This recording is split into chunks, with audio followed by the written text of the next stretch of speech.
અને ક્યાંક દીકરીઓ સરસ કામ કરી રહી હોય તો પડખે રહ્યો. આજે જ મને સરસ ધવલભાઈ એક સરસ મજાની ફેક્ટરી બતાવી કે જે માત્ર દીકરીઓ જ કામ કરે છે. મેં તો કીધું તે કે સારું છે, પૃથ્વી પરની સુગંધી સ્ત્રી છે. હવે ઈશ્વરની સુગંધ માટે કોઈક સ્ત્રીનો સ્પર્શ મળતો હોય તો આનંદ છે. તો તમારી સ્ત્રી તરીકેની પહેલી જવાબદારી છે કે એ અગરબત્તી તમારા બધાના ઘરમાં તો હોવી જ જોઈએ, કારણ કે એ 150 દીકરીઓની રોજી એમ અગરબત્તીઓ પચવણાયેલી છે. પણ આપણે ત્યારે એ ન લઈએ, આપણે બીજેથી લઈએ અને પછી આપણે સ્ટેટસ મૂકીએ કે સ્ત્રીઓનું આમ થાય, સ્ત્રીઓ. અરે એકાદ સ્ત્રીને ઊભી કરવા માટે તમે કઈ દિવસે ઊભા થયા? હંમેશા ઝાંસીની રાણી થઈને ઉપરથી હવે પડવાની જરૂર નથી. કોકને ઊભા કરવાની એ જરૂર છે, કોકને ટેકો આપવાની એ જરૂર છે. થોડા ઘસાઈ જાઓ, કટાઈ જાઓ ને એના કરતા, હાવ અક્કડ થઈને મરો એના કરતા, તો કંઈક ઉજળા તમે થશો.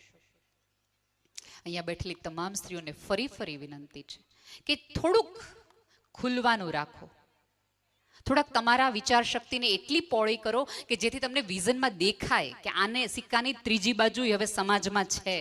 અને ભાઈઓને વિનંતી છે કે થોડુંક વિવેકસભર સન્માનથી બોલાવાનું સ્ત્રીઓને રાખો. આજે જ સવારે એક ફ્લાઇટમાં મને એક બેન મળ્યા, તો એ એને પોતાના દીકરાને સમજાવતા હતા કે આ બેન આમ છે ને તેમ છે.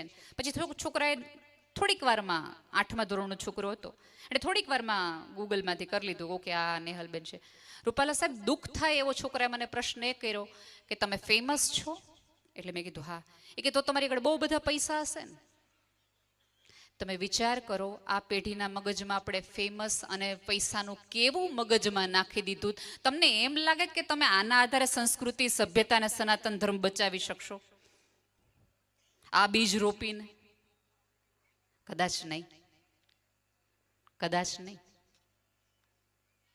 તમે સંતાનોને સમજાવો કે ફેમસ થવાથી, વાયરલ થવાથી જીવી નહીં શકાય. અત્યારે એક ટ્રેન્ડ ચાલ્યો છે, લોકો યુટ્યુબ, ઇન્સ્ટાગ્રામમાં ફેમસ થવા માટે નતનવા ગતકડાઓ કરે, નતનવી રીતો કરે. એક છોકરાને એક ડીઓએ મને આ કીધેલો પ્રશ્ન છે કે બેન, મેં એક વખત સ્કૂલમાં જઈને પૂછ્યું કે બેટા તારે શું બનવું છે? તો એમને મનમાં એવું હતું કે હમણાં છોકરો એવું કહેશે કે મારે ડૉક્ટર બનવું છે, મારે એન્જિનિયર બનવું છે, મારે શિક્ષક બનવું છે, મારે નેતા બનવું છે. એ છોકરા એમ કીધું તું મારે ફેમસ થવું છે. સભ્યતાનો રોગ તો જો આખું ડીએનએ બદલાવી નાખ્યું આપણે. એક 50 વર્ષ પહેલા એક એવો ટ્રેન્ડ હતો કે અમુક પ્રકારના વ્યવસાયોમાં આપણે જતા નહીં, શરમ સંકોચ આપણને એવું લાગતો. હવે સામેથી આપણે અલગ અલગ પ્રકારના રિયાલિટી શોમાં જે દીકરા દીકરીઓને ખબર પણ નથી પડતી આ ગીતનો શું અર્થ થાય, એને માટે તમે આવી રીતે નચાવો છો અને પછી તમે સંસ્કારની અપેક્ષા રાખો છો કે એ સંસ્કાર બચાવે. વિવેકથી કહું છું, આધુનિકતા તમારા વિચારમાં લાવો, તમારા વસ્ત્રોથી આધુનિકતા નહીં આવે. શું ફરક પડશે? અને આમાં ક્યારેક કેવું થાય છે, બહેનોની વિનંતી છે કે તમે સન્માનની અપેક્ષા રાખો, ઘરેણાઓની નહીં. આપણે સૌથી વધુ કેવું છે કે તમારું ગમે એવું મોટું અપમાન થઈ જાય અને અપમાનની કઈ રીતે તમારે ચૂકવણી કરવાની? તો કોલા સેલમાં લઈ જાઓ, ફલાણે બાર જમવા લઈ જાઓ, ઓલો સેટ લઈ દો. અને ભાઈઓને સમજાઈ ગયું કે આને ગમે એટલું કીધા રાખીએ, કર્યા રાખીએ, પછી એકાદ ઘરેણું આપી દઈએ તો ચાલી જાય. વટથી કયો કે એક પણ ઘરેણા વગર ચલાવીશ પણ જાહેરમાં અપમાન નહીં ચલાવું, તો તમારું સાચું. ઘરેણું પહેરવું હોય તો આત્મસન્માન અને ચરિત્રનું પહેરો કે જેનાથી તમે રૂડા ને ઉજળા લાગશો, જેનાથી તમારા દાખલા દેવાશે. પણ આપણે એવું તો કરતા જ નથી. ઓલાએ જોયું એટલે આપણે પહેરવાનું, આણે કર્યું એટલે કરવાનું. ફલાણા કોકના લગ્નમાં જઈએ તો આપણે શું જોઈએ? આપણે આવું કરવાનું થાય. ફલાણાએ કર્યું એટલે આપણે કરવાનું. એણે 2000 માણસને બેહાડ્યા તો આપણે 2000 લોકોને બોલાવવા છે. એણે 2000 ને બોલાવ્યા તો એના પોતાની સગવડતા હતી. તમારે 1000માં કરવાની ઈચ્છા હોય તો તમે 1000માં કરો. તમારે સાદગીથી લગ્ન કરવા છે તો સાદગીથી લગ્ન કરો. આમ જુઓ ને તો ઉપરવાળાને રાજી કરવો જરાય અઘરો નથી, નીચેવાળાના ડખા છે, આને રાજી નથી કરી શકાતા. અને બધા એવું કે ના પાડતા શીખો, ના પાડતા શીખો. દરેક વક્તા પાસે તમે આ સાંભળ્યું છે, ના પાડતા શીખો, ના પાડતા શીખો, પણ ના સાંભળતા તો શીખો પહેલા, તો કોક ના બોલતા શીખે. આપણે ના સાંભળતા જ નથી. હું એમ કહું કે આજ હું તમારી યાર નહીં આવું, તો હવે તું જોઈ લેજે. વર્ષોના સંબંધ આપણે બગાડી દઈએ. થોડુંક ના સાંભળતા શીખો. અને બીજું કે સૌથી વધુ વખાણ સાંભળતા કોકના શીખો. અહીંયા બેઠેલા તમામને વખાણ સાંભળવા છે, પણ મારા, કોકના નહીં. અત્યારે હું અહીંયા બેઠીને ઉતરું ને પછી મને કોઈ કેમ વાત કરે ને કે ફલાણા ભાઈ જે તમારે ત્યાં વાત કરતા હતા ને, એટલે એમ કહું કે ભાઈ બહુ જ સરસ હતા, બહુ જ સારા હતા. અને આમાં કેવું થાય ખબર છે? ધારો કે રૂપાલા સાહેબ મને ઓળખતા હોય, એટલે એને છેલભાઈ વાતો કરતા હોય કે નેહલબેન સારા વક્તા છે, એટલે બે જણા એમ કે હા સારું બોલે છે. એટલે પછી છેલભાઈ મને વધુ ઓળખતા હોય એટલે એમ કે નેહલબેન કામ પણ બહુ સરસ કરે છે. એટલે તરત આપણે એમ કહીએ કે મને બહુ નેહલબેનનો પરિચય નથી, કારણ કે મારા વખાણ થતા હતા એટલા માટે. પછી છેલભાઈ એમ કે નેહલબેન સારા વક્તા છે, એટલે આપણે એમ કે પછી ફરીવાર છેલભાઈ એમ કે આમ વક્તા હારા, માણા હારા, પણ વાયડા બહુ. એટલે આપણે તરત એમ કહીએ કે સાચું કહું, એ હાઈલા આવતા હતા ને ત્યારથી મને લાગતું કે આ બેન વાયડા તો હશે જ તે. શું કામ? કારણ કે નેગેટિવ કોમેન્ટ થઈ, નકારાત્મક વાત થઈ. સાહેબ, જેટલા ભેગા તમે એક વ્યક્તિને પાડવામાં થાવ છો ને, એટલી એકતા એકાદ વ્યક્તિને ઊભા કરવામાં પાડો, તો સાચી વાત, તો આ સમાજના સંમેલનો સાચા. બાકી ખાઈ પીને જલસા કરવા માટે આખું આ કઈ નથી કાર્યક્રમ કરેલો. એકબીજાને ટેકો આપી શકો એટલા માટેની વાત છે. તમારા ખીચામાં રહેલો રૂમાલ, અને ક્યારેક તો મને અમુક અમુક એવા કંજૂસ માણસો લાગે ને કે આપણે એમ થાય દરજી આના ખીચ હું કામ કરતો જશે, હાથ ખીચામાં હાથ તો કોક દી નાખવું નથી હોતો. દરજીએ જેટલું કાપડ એ ખીચામાં વાપર્યું ને એના કરતા તો કોઈ ગરીબના છોકરાના બુસ્કોટમાં થીગડું દીધું હોત ને તોય હારો રાખત. એટલા કંજૂસ માણસો આજુબાજુ રે. હમણાં જ મને ભાઈએ કીધું, ધવલભાઈએ, કે કોરોના દરમિયાન ફેક્ટરી કરી, ફેક્ટરી બંધ થઈ ગઈ, કોરોના આવ્યો, અને દર મહિને 30 લાખ પગાર થતો હતો. 2 મહિના એમણે એક પણ કામ વગર પોતાના કર્મચારીઓને 2 મહિના પગાર 60 લાખ રૂપિયા ચૂકવ્યો, એક પણ પ્રકારની અપેક્ષા વગર. તો તમે જુઓ, કોરોનામાં સૌથી વધુ પહેલી એવી ફેક્ટરીઓ શરૂ થઈ કે જે ગ્રાઉન્ડમાં હોય, ત્યાંના કર્મચારીઓ ત્યાં રહેતા હોય. તમે જે દિવસે દેવાનું 2 હાથે શરૂ કરો ને, તો ઓલો તો 1000 હાથવાળો છે, દેધા જ રાખશે. પણ આપણે દેવાનું જ નથી રાખતા, ભૂલી ગયા છીએ આપણે. છેલ્લી મારી વાત કહીને વાતને પૂર્ણ કરું. એક રાજા હતો, એનો જન્મદિવસ. અને રાજાને બહુ જ એવું હતું કે મારો જન્મદિવસ છે ને આજે એક માણસને તમારે રાજી કરવો જ છે, એવું એને દેવું છે ને કે એની પેઢીઓ ધરી જાય. એટલે સોના મોર ભરેલી આખી એક પોટલી લઈને બહાર નીકળે છે, અને જેવો દરવાજો ખોલે એટલે ભિખારી મળે છે. એ ભિખારીને વચનનો પાક્યો હતો રાજા, એટલે તરત એને આખી પોટલી આપી દીધી ને કીધું કે આજ મારો જન્મદિવસ છે ને મેં નક્કી કર્યું હતું કે પેલો જે મને માણસ મળશે એને મારે આ આખી કોથળી આપી દેવાની છે. ઓલી પહેલી વખત જીવનમાં સોનામોર જોઈ હતી એટલે બહુ રાજી થવા માંડ્યો, મને સોનામોર મળી, મને સોનામોર મળી. અને તમે બહુ રાજી થયો ને એટલે ગામના અસામાજિક તત્વો આવે જ તે તમારી પાસે. એટલે જેવો રાજી થયો ને 2 તમાચા મારીને સોનાની પોટલી લઈ લીધી. ઘરે જઈને એને પત્નીને વાત કરી કે આજે તો મને મારી યાર આજે આવું થયું.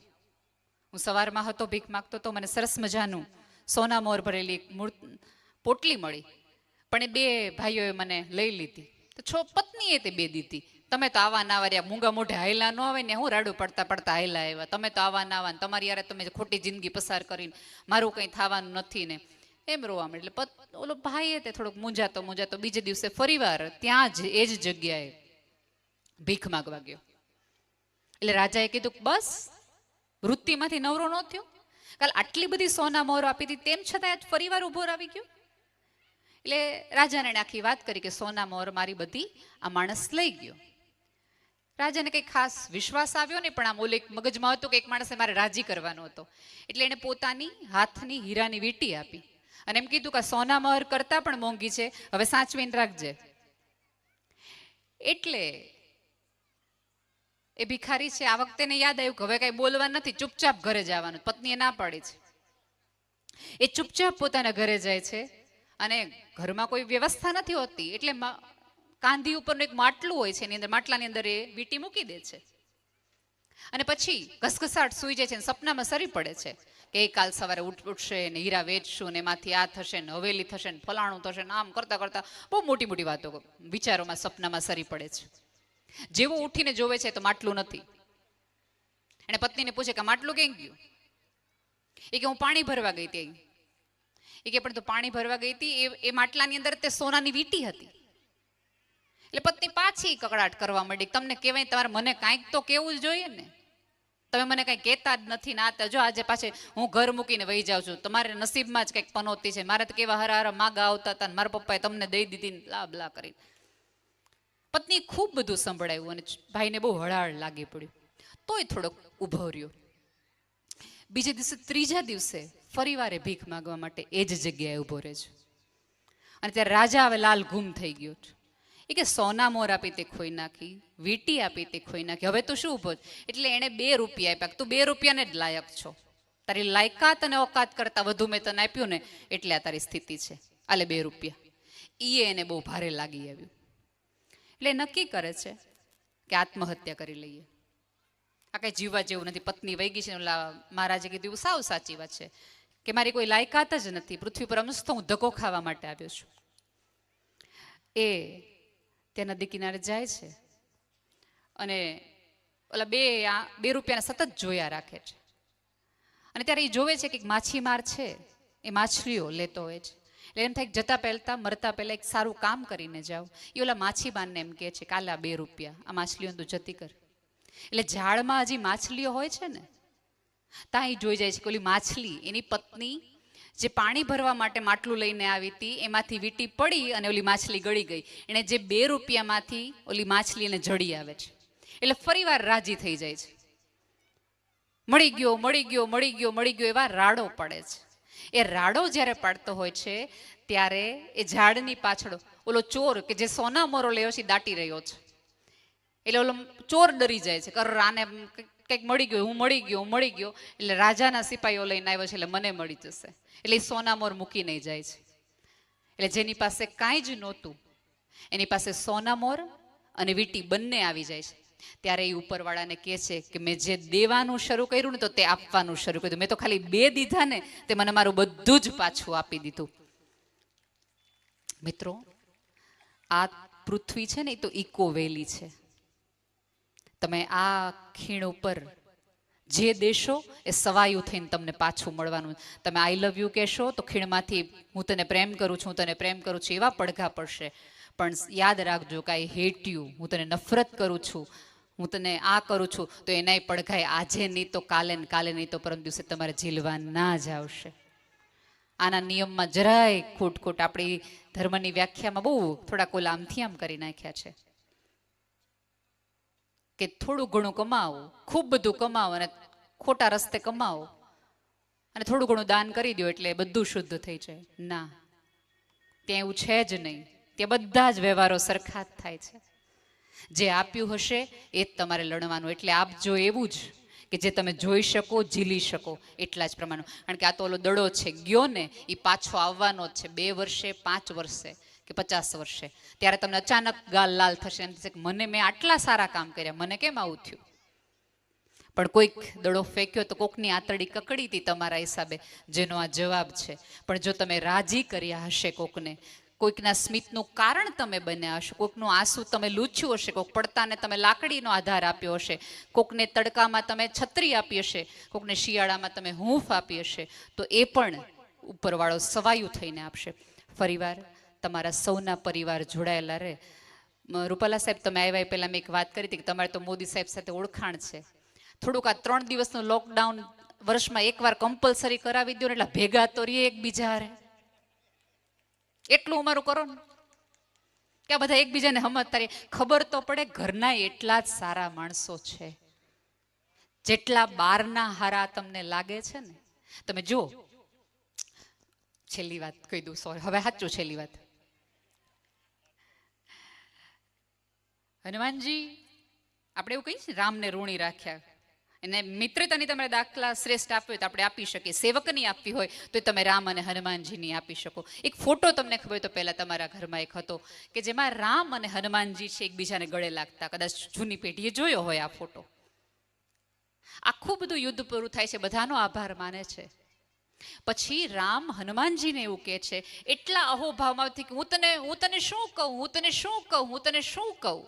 કોઈ ઉપમા જડતી નથી ભગવાનને, એટલા અહોભાવમાં આવી ગઈ છે અને એ ભાવ વિભોર થઈ જાય છે. ત્યારે રામ શું ઉપમા આપે છે કે તું મમ ભરત સમપ્રિય ભાઈ, એટલે તું મારા ભરત જેવો ભાઈ. એવું નહીં કે તું મારા ભરત કરતા પણ વિશેષ ભાઈ.